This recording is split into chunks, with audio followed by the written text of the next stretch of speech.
Hey friends, welcome back to the YouTube channel. If you're new here, my name is Oleg. This is one and only Mr. Bond. We do indeed love watches. It's finally that time of the year again. Time to do state of my collection video. If I'm being 100% honest, I'm not a huge fan of filming this type of video. I don't know, it just feels kind of weird talking about my watches, but it's one of those videos that you guys are always requesting, so here we go. The way this video is going to be structured, now I'm going to showcase my collection, and then by the end of the video I'm going to talk about the watches that I have sold from the collection, and believe me, there are quite a few. My collection this year is pretty much half of what it was last year, and I will also talk about the giveaway details. Now is your chance to grab a beverage, sit back, relax, and enjoy the video. I think this one's going to be a long one. The first watch I'm going to showcase is a watch that's been in my collection for a long time, and technically it's still in my collection, however it won't be in my collection for much longer. It's going to belong to one of you guys. I'm going to have details of the giveaway at the end of this video. It's going to be super easy to enter and to win this beautiful vintage Vostok Komandisrskie. It has a nice hand-wound movement. It works great, it keeps good time, and I used to wear this watch all the time, just found myself not wearing it much lately, and I thought it would be really cool and special if one of you guys got a chance to wear it and to enjoy it in the future. This Orient 3 stars has been in my collection for the longest. I probably had it for about 17 years now, maybe more, maybe closer to 20 years. It's a really cool watch. I wear it all the time. I used to wear it all the time. As you can see, that date or day frame has come off.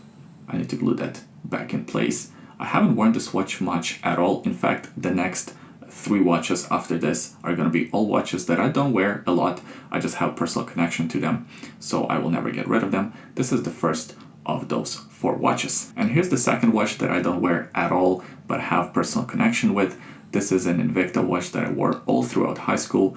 My mom bought me this watch from Costco. I really loved it at the time. I loved that the crown was on this side, so it wasn't digging into my wrist. Yeah, great memories with this watch, and why get rid of it? It's one of those timepieces that's going to be in my box forever. I just don't wear it at all. Third watch with personal meaning is this Chyka watch. It's a Ukrainian watch that has a lot of significance because it was given to me by my uncle. Again, I don't wear this watch, even though it works well and it keeps pretty good time. I mean, not fantastic, but it's okay. I just don't wear it. And the last watch that I don't actually wear but has a lot of personal meaning to me is this Fossil watch. It's a really good looking watch, and the leather strap is of a great quality. It's just not very comfortable to wear because this crown is a bit too sharp, and it's Fossil. This watch has been given to me by my girlfriend at the time. Now she's my fiance, so it has a lot of personal meaning. So of course I will never get rid of this watch. It sits in my box and brings up a lot of nice memories of the time when we just started dating. I love vintage watches, and I found this simple Timex at the flea market one day. I fell in love with that gray dial and the domed acrylic crystal. Just look how beautiful this watch is. Sometimes I wear it on this leather strap, sometimes I wear it on one of the Bond NATO straps. It's a great little piece, believe it or not, I wear it quite often. The day-date functionality still works well, the watch runs well, and it keeps okay time. I do need to service it.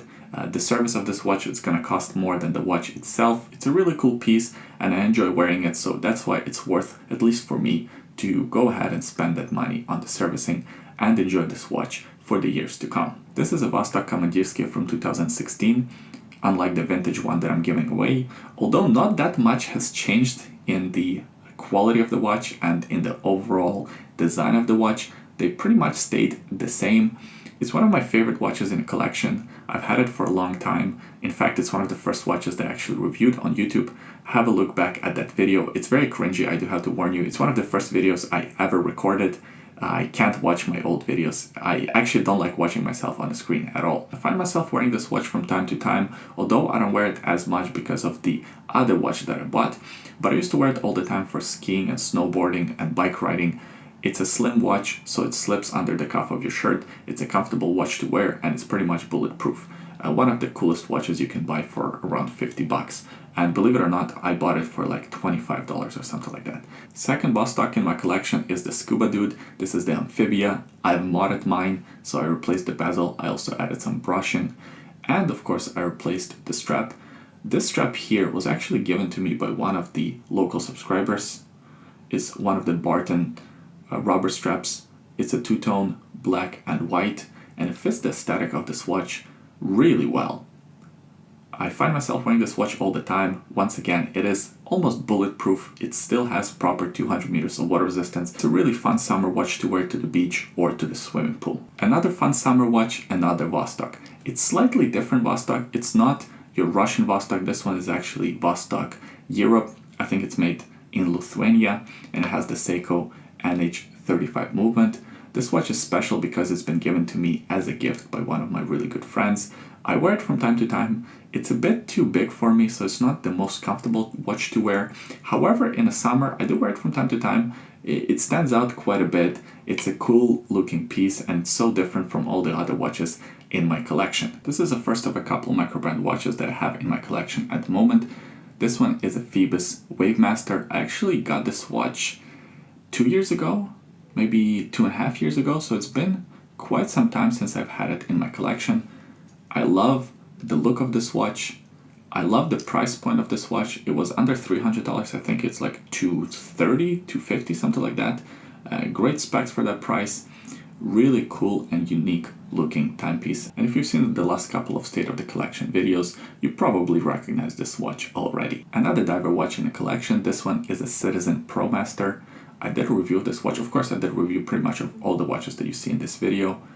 I like that gilt writing and the gilt accents on the dial.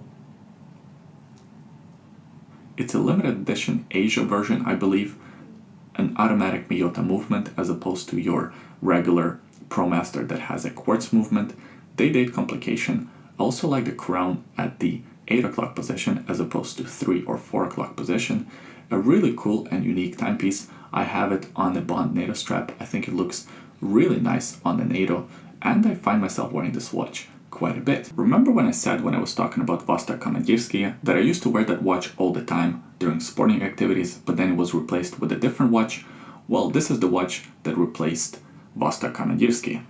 I love wearing this watch for when I go skiing, when I go snowboarding, when I go bike riding. It's just super easy to wear. It's really legible. It's very durable. I wore the hell out of this watch and it pretty much looks brand new except for the strap. Yeah, really cool timepiece, and I bought it last year for Black Friday sale. I can't remember exactly how much I paid, but I think I paid under $80, which is a fantastic deal. Another really cool watch that I find myself wearing all the time is this Casio Beside. It's a really slim watch, and look how beautiful it is. When I made a video about this watch, I said it's probably the coolest watch you can buy under $100, if you can buy one, because they're quite hard to get, and I still stand behind that statement.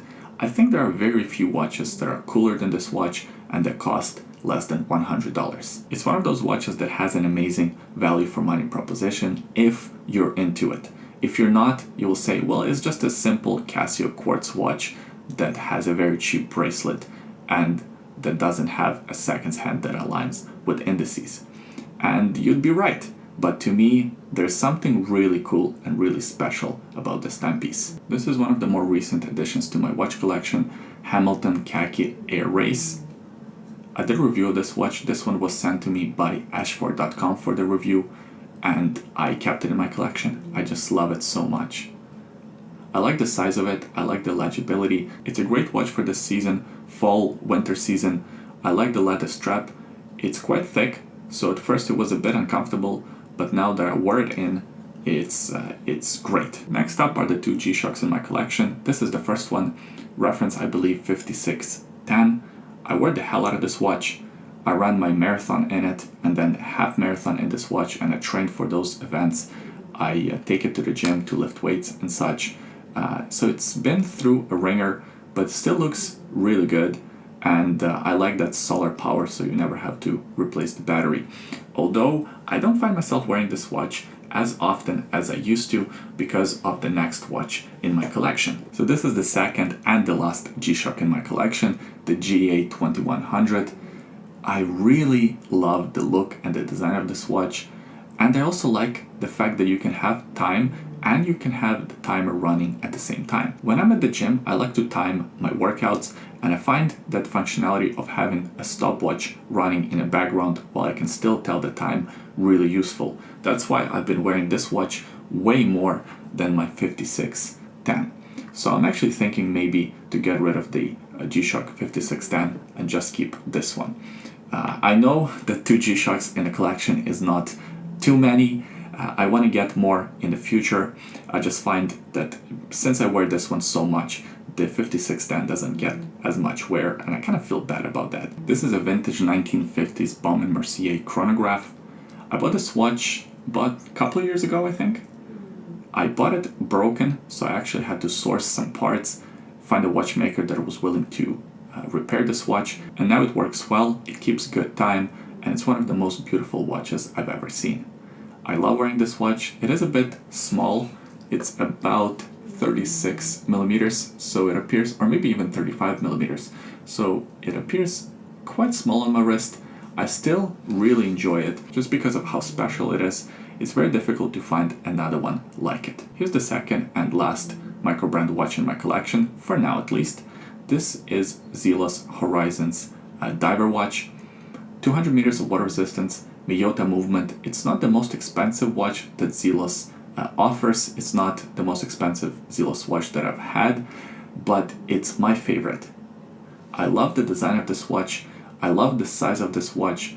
I like the functionality of having quick release pins on the bracelet, as well as having this diver's extension / quick adjustments on the fly. It just makes this watch so wearable, and it's one of my favorite micro brand watches of all time. I think Xelos knocked it out of the park with this one. This Seiko watch needs no introduction. It is of course Seiko Skx009, one of my favorite Seiko watches ever made. It doesn't have the best specs, it doesn't have the best movement, but it has so much soul, and it has a lot of special meaning to me personally. I took this watch on so many vacations with me. I have so many great memories with this piece.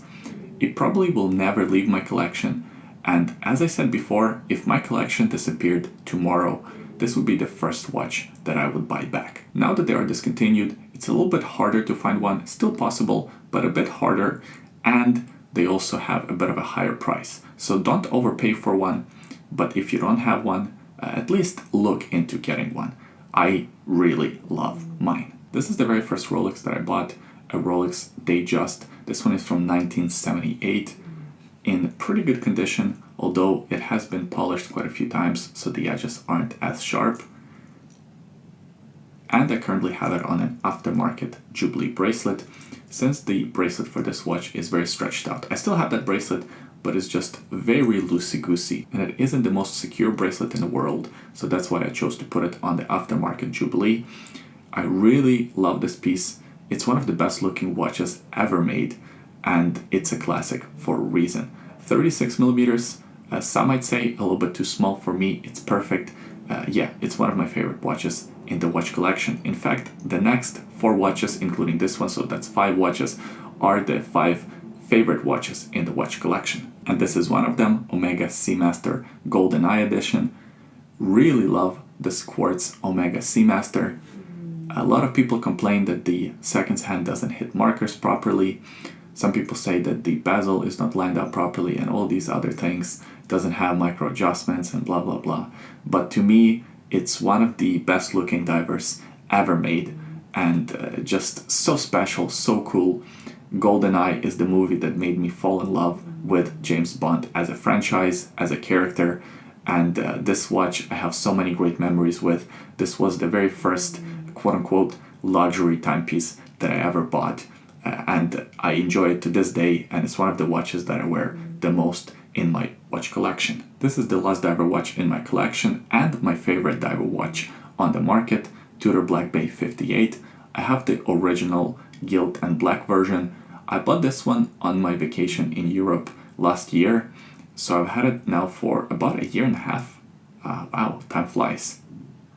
I constantly find myself wearing this watch. It's just so comfortable, the size is perfect, the weight is perfect, and the design of it is, in my eyes, perfect. Now, the clasp could use some improvements, maybe add quick adjustment or even a quick link, something like that. That would really help it. As you can see, I wore the hell out of this watch. I don't baby my watches, I wear all of them a lot. And in fact, when I bought this watch, the same day I took it swimming with me in Mediterranean Sea, because that's what the watches are made for, especially diver watches. They're made for enjoying, they're made for swimming, and they're made for making memories with. Rolex Explorer, this has been my dream watch for a long time, but not as long as the next watch that I'm going to showcase. Still, I've been lusting over this watch for a really long time. When I finally got a chance to buy a new one from the AD in Montreal, I was there with my girlfriend at the time, now my fiance, for a vacation, and we were also attending Grand Prix the next day. When I went into the boutique and I saw that they had this 39mm Rolex Explorer, I just had to buy it. I was very nervous. In fact, there is a video of my purchasing experience at the boutique of this watch. As you can see, again, I wear my watches, I enjoy my watches. It does have some battle scars on the clasp, on the bracelet, on the case, but I don't care because I buy watches to enjoy them, and I find myself wearing this watch all the time. It's one of the best watches ever made. It's a true enthusiast watch. No date, no crazy complications, just simple three-hander, simple time telling, so legible and so great. I love how this one feels on my wrist, and I love how it makes me feel when I wear it. And the last piece in my collection, possibly the most special timepiece in my collection, is the Rolex Gmt Master Ii. I bought this watch earlier this year to celebrate my engagement, and I'm so glad that I did. This watch has been on my wish list for as long as I can remember. As long as I remember myself being into watches, I've always wanted one of these.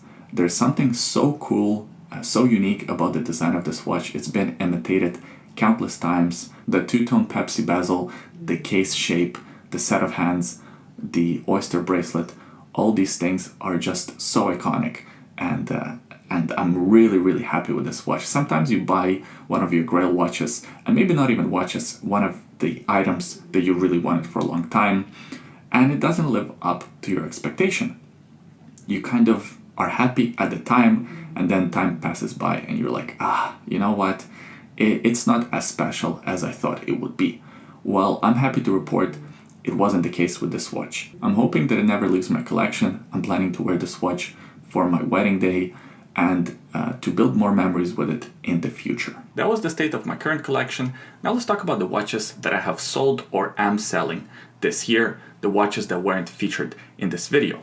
Most notable one is Omega Speedmaster Automatic. I bought it about a year and a half ago. Tremendously enjoyed that watch, but I did sell it this year. And I think I'm actually going to make a separate video about the reasons why I sold that watch. I think it's going to be very helpful for anyone who's actually looking to purchase one. Knowing why somebody else sold the watch could be even more helpful to know than to know why somebody bought a watch. I hope that makes sense. The next notable absence from this list is Oris Aquis 43mm. Once again, I might do a video talking about the reasons behind selling this watch. Another one of the watches that I purchased and sold this year is a Seiko SARX055, also known as the baby Snowflake. It's a titanium watch. It was a beautiful watch, but ultimately I decided to sell it. Now the reason why I sold this one, I was downsizing my collection, and that's the reason behind a lot of these sales. Downsizing of the collection. I wanted to have a more focused collection, and I didn't find myself wearing it all that much. Plus it was too similar to my Rolex Datejust, because both watches played a very similar role in my collection. So I got rid of the baby Snowflake, and now I'm only keeping the Datejust. And also that leaves a room for future acquisitions. Maybe I'll buy a Grand Seiko at some point, probably not this year, not this upcoming 2021, maybe 2022 or 2023. I'm gonna make that addition to the collection. Another notable absence from this list is the Xelos Ocean Rover, the Rolex Submariner homage. I really enjoyed my time with that watch, but it was time to let it go and move on to other watches. Another one, Yema GMT.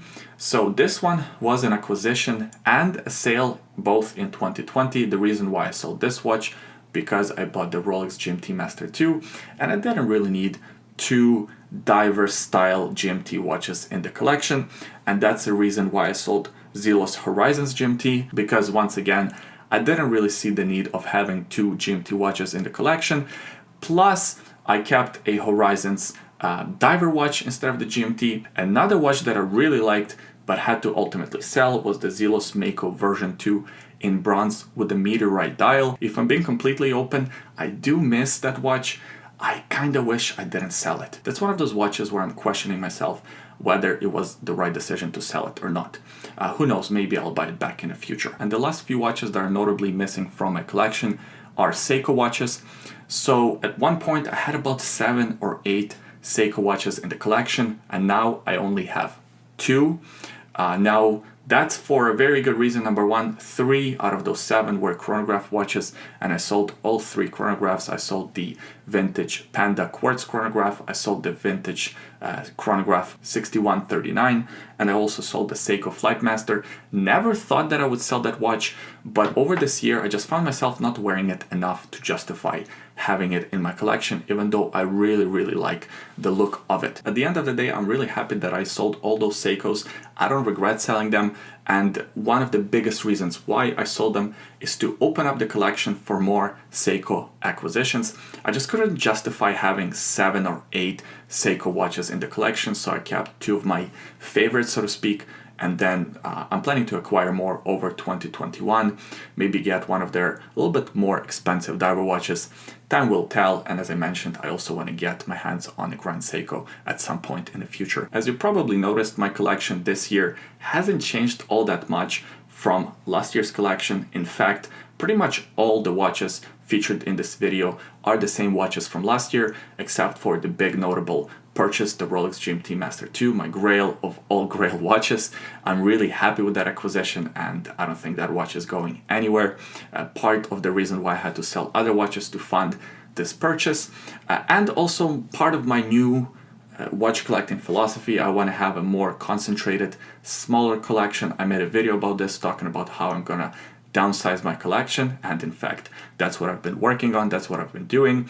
The purpose of this channel is really to share my watch collecting journey, and as I grow and change as a person and as a watch collector, the videos will change, the watches in my collection will change, and hopefully I get a chance to share all those new acquisitions in the future with you guys and show you the changes in my collection and my interest in watches. As far as any other watches that I want to add to my collection in 2021, I do want to add a German watch. I mentioned that last year and I haven't added one to the collection yet. However, I did just buy one. So that's coming soon. Of course, I'm gonna do an unboxing video for that watch. Maybe leave a comment in the comment section below. Let me know which German brand do you think I went for. I'm really excited about this purchase. It's something totally different from all the other watches in my collection, and that's why I think it's gonna fit in so nicely. I like to have that variety. I like to have at least one of each watch and have a watch for every occasion, so to speak. So I'm really excited about that acquisition, and of course I'm gonna share it with you guys as soon as that arrives. Also for 2021, I'm not expecting to add any more expensive watches to my collection. In fact, now for this year, I want to focus on more budget watches, try to find the watches, the hidden gems in sub $1,000 category that are worth it, so to speak, whether it's micro brand watches, whether it's mainstream watch brands. That's what I want to focus on and spend my money as well as attention in that category. For some reason, now I became very interested in that sub $1,000, sub $1,500 price category. So you can expect more videos within that price category, as well as other watches that catch my interest. Now for the giveaways. Super easy to enter, super easy to win. So head over to Instagram, follow us on Instagram, and then find a picture of this Vostok Komandisrskie. It's probably going to be the first or the second picture that you find. Like that picture and leave a comment on that picture with your favorite watch brand. That's about it. On December 20th, we're going to pick a comment at random, and that's the comment that's going to win this Vostok Komandisrskie. That's it. Super simple. We're going to directly message you, provide your address, and we're gonna ship you the watch. On top of that, I'm gonna do a couple of other giveaways. I'm gonna give away a few of these Bond NATO straps. So basically, once you enter into the giveaway for Vostok Komandisrskie, you are already entered. So I'm gonna pick 2 other comments at random. I'm gonna message you and you'll be able to choose your preference for a Bond NATO strap, and we will ship it to you at our expense. So it's just a nice thank you for sticking around to the end of this video and for your support to the channel. Of course, subscribe to this YouTube channel, that helps us out a lot. We really appreciate your support. Give this video a thumbs up if you enjoyed it, and leave a comment in the comment section below. Try to guess the German watch that I bought for my collection. By the way, today on my wrist, I'm wearing my Citizen Promaster on a Bond NATO strap. I did a full review of this watch. That video can be found on the YouTube channel. I will also leave it linked in the description below. Also in the description below, there are a couple of other links. The first link is a secret link. Have a look if you're curious. The second link is a link to bondnatostraps.com if you're looking for a great quality NATO strap and want to support this YouTube channel at the same time. Buying one of these NATO straps is a great way to do so. Thanks for watching. I hope you enjoyed it. I hope you had fun, and I'll see you guys next time. Bye. I don't have any snacks for you, I'm sorry. The vet said you have to lose about 1 pound of weight. Yeah, you're not fat, you're just getting older. And because you're getting older, you need to stay in good shape. And I also should listen to the vet and lose a couple of pounds. So we'll go on a diet together, okay? We'll give you broccoli after. Yeah, I'll give you broccoli. Because you're being a very good boy.